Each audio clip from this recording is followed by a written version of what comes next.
Donald Trump ने गजा पर एक बार फिर यू टर्न लिया है। उन्होंने हमास को युद्ध समझौते के लिए 4 दिन का वक्त दिया है। पहले ट्रंप ने 72 घंटे का अल्टीमेटम दिया था, जिसे अब उन्होंने बढ़ाकर 4 दिन कर दिया है। वहीं बेन्यामिन नेतन्याहू ने ऐलान किया है कि गजा सिटी से इजराइल की सेना वापस नहीं होगी और ना ही फिलिस्तीन देश बनेगा। उधर कतर ने दोहा वार्ता में तुर्की को शामिल करके इजराइल को फिर से भड़का दिया है। देखिए रिपोर्ट।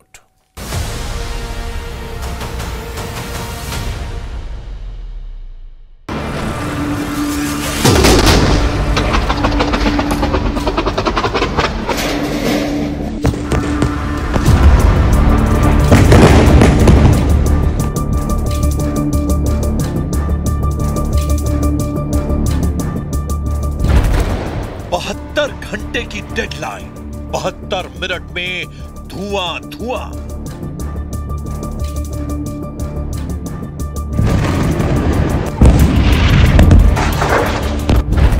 बीस शर्तों के बदले नेतन्याहू के 200 धमाके।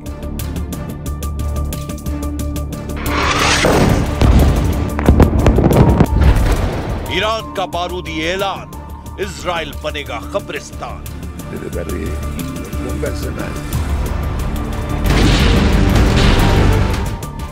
जब ट्रंप गजा युद्ध समझौते का क्रेडिट लूट रहे थे, तब इजराइल बारूदी तांडव मचा रहा था।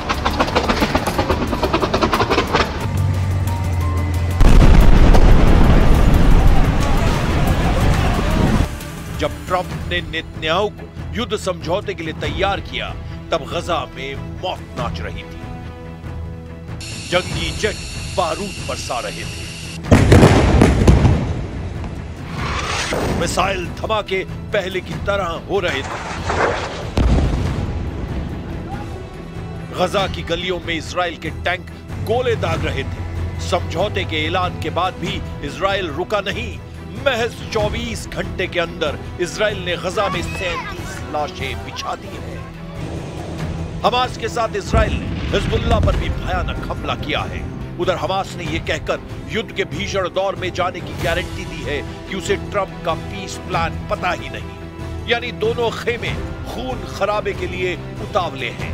तो फिर ट्रंप किस बात के चैंपियन बन रहे हैं? क्यों ट्रंप गजा युद्ध पर सच नहीं स्वीकार कर रहे हैं? सब कुछ बड़ा विचित्र है। 3 सितंबर को दोपहर तक हमले में इजराइल ने 37 से ज्यादा शवों का ढेर लगा दिया है।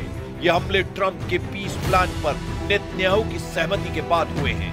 उधर हमास ने 30,000 आत्मघाती लड़ाकों को युद्ध में झोंकने का सिग्नल दिया है। हमास लीडरशिप ट्रंप के समझौते को मानने के मूड में नहीं।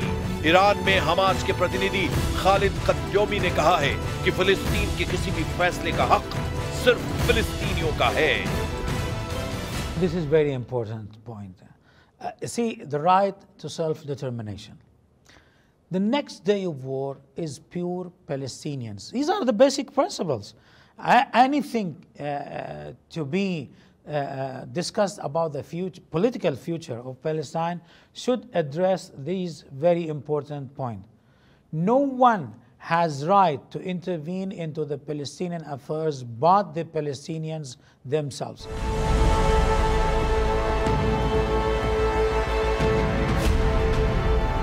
हमास को ट्रंप के पीस प्लान में खामियां ही खामियां दिख रही हैं, तो नेतन्याहू ने भी अपना स्टैंड बदल लिया है। ट्रंप के गजा युद्ध समझौते में अहम और जरूरी बात यह है कि इजराइल गजा पर न कब्जा करेगा, साथ ही इजराइल की सेना गजा से वापस लौटेगी। वहीं ट्रंप से मुलाकात के कुछ देर बाद नेतन्याहू ने ऐलान किया है कि इजराइल डिफेंस फोर्स गजा पट्टी में कब्जा नहीं छोड़ेगी। במקום שהחמאס יבודד אותנו, הפכנו את היוצרות ובודדנו את החמאס.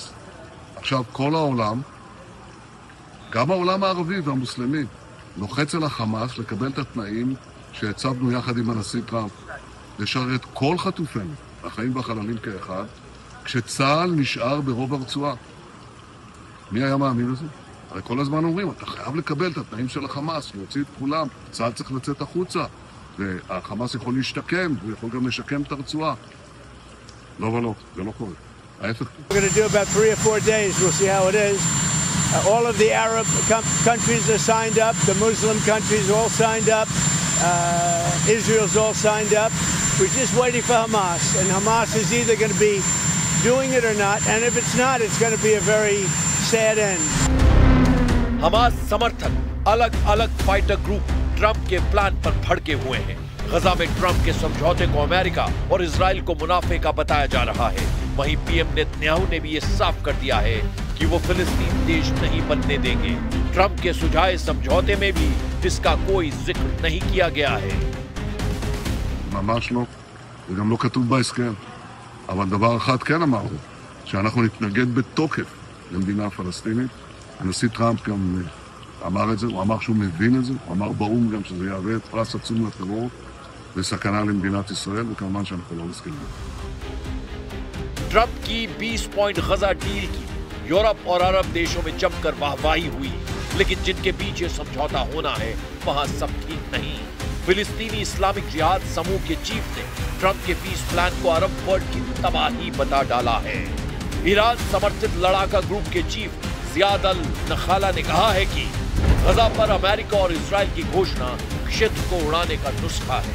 कुछ विदेशी नेता इस योजना को लेकर आशावादी हैं, लेकिन ये इजराइल की फिलिस्तीन पर लगातार हमले का नुस्खा बनेगा।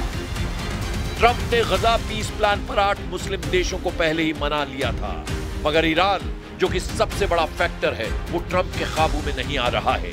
जाहिर है ईरान से बैकअप मिलता रहा तो हमास फिर से बारूदी घमासान शुरू कर सकता है। फिलहाल लड़ाका ग्रुप अपनी ताकत बढ़ाने में जुटा है। ट्रंप ने गजा डील में शर्त रखी है कि हमास को अपने हथियारों को नष्ट करना होगा। हथियारों को नष्ट करने का मतलब ये समझना सही होगा कि हमास को अपनी ताकत को छोड़ना होगा। लेकिन फाइटर ग्रुप हाल के दिनों में हथियार में इजाफा किया है। INSS के मुताबिक युद्ध की शुरुआत हमास के पास हजारों हल्के हथियार थे, जैसे Kalashnikov assault rifle, sniper rifle, machine gun और बड़ी मात्रा में ग्रेनेड। INSS के मुताबिक 7 अक्टूबर को हमास की बटालियनों के पास बड़े पैमाने में एंटी टैंक हथियार थे। इन हथियारों में RPG रॉकेट लॉन्चर और कई तरह की घातक कॉर्नेट मिसाइलें शामिल थी। INSS के मुताबिक युद्ध की शुरुआत में हमास के पास 30,000 रॉकेट और मिसाइलें थी। उनमें से ज्यादातर शॉर्ट रेंज लगभग 10 किलोमीटर तक और कुछ मीडियम रेंज यानी लगभग 40 किलोमीटर तक। वहीं कुछ लॉन्ग रेंज लगभग 250 किलोमीटर तक मार करने वाली मिसाइलें थी। लेकिन अब हमास के पास फोटोग्राफी और हमले करने वाले ड्रोन भी मौजूद है। AP की रिपोर्ट के मुताबिक हमास के पास जो हथियार है उसका ब्यौरा कुछ यूं है। हमास के पास मेड इन ईरान स्नाइपर राइफलें हैं। चीन और रूस की बनी AK-47 असॉल्ट राइफलें हैं। वहीं नॉर्थ कोरिया और बुल्गारिया में बने रॉकेट लड़ाका ग्रुप इस्तेमाल करता रहा है। हमास को ग्रेनेड और गजा में गुप्त एंटी टैंक रॉकेट की सप्लाई उत्तर कोरिया से होती है। हमास में 30,000 कट्टर लड़ाके बताए जाते हैं। युद्ध में हमास अकेला भी नहीं। यमन के हूती और लेबनान के हिजबुल्लाह फाइटर इजराइल को दहलाने का कोई मौका हाथ से जाने नहीं देते हैं। इजराइल को उलझाने के लिए हूती और हिजबुल्लाह लगातार हमले करते हैं। इजराइल को लेबनान फ्रंट की अनदेखी भारी पड़ जाती है। इसीलिए ट्रंप के पीस प्लान के बाद भी नेतन्याहू आर्मी लेबनान में हमले तेज कर चुकी है। इजराइल ने हवाई हमले में हिजबुल्लाह के 2 टॉप कमांडरों को ढेर कर दिया है। मारे गए कमांडरों के नाम मोहम्मद अब्बास शशौआ और मोहम्मद हुसैन यासीन हैं। इनमें शशौआ दक्षिण लेबनान के सोमोर में तोपखाने का इंचार्ज था। वहीं शाफीक इलाके के तोपखाने की कमान हुसैन यासीन के पास थी। नेतन्याहू को यकीन है कि ट्रंप की शर्तें हमास कभी नहीं मानेगा, इसीलिए लड़ाकों को ज्यादा से ज्यादा नुकसान पहुंचाया जाए। हमास के लिए जिन शर्तों को मानना नामुमकिन है उन्हें भी जान लीजिए। डील में हमास को हथियार छोड़ने और सुरंग नेटवर्क तबाह करने के लिए कहा गया है। इसका सीधा मतलब है गजा और फिलिस्तीन से हमास की ताकत को खत्म कर देना, जिसे हमास लीडरशिप कभी नहीं मानेगी। दूसरा अहम पेच ये है कि हमास को भविष्य की सरकार में किसी भी तरह की कोई भूमिका नहीं दी जाएगी। मायने ये है कि हमास की अहमियत अपने आप खत्म हो जाएगी। जिस हमास ने 2 साल तक इजराइल से युद्ध लड़ा, जिस लड़ाका ग्रुप ने इजराइल के आगे सिर नहीं झुकाया, वो क्या ट्रंप की धमकियों से डरकर बंधकों को रिहा कर देगा? अब तक ट्रंप के गजा पर जितने भी दाव थे सारे नाकाम साबित हुए हैं। हालांकि इस बार उन्हें दुनिया भर के तमाम देशों से समर्थन मिल रहा है। यहां तक कि अरब देशों ने भी ट्रंप के पीस प्लान को अच्छी पहल माना है। तुर्की जैसे तिकड़मी देश ने ट्रंप की हां में हां मिला दी है, मगर खलीफा कब इजराइल के खिलाफ नई चाल चलेंगे कोई नहीं जानता। उधर ईरान तो ट्रंप के किसी भी समझौते को मानने को राजी नहीं।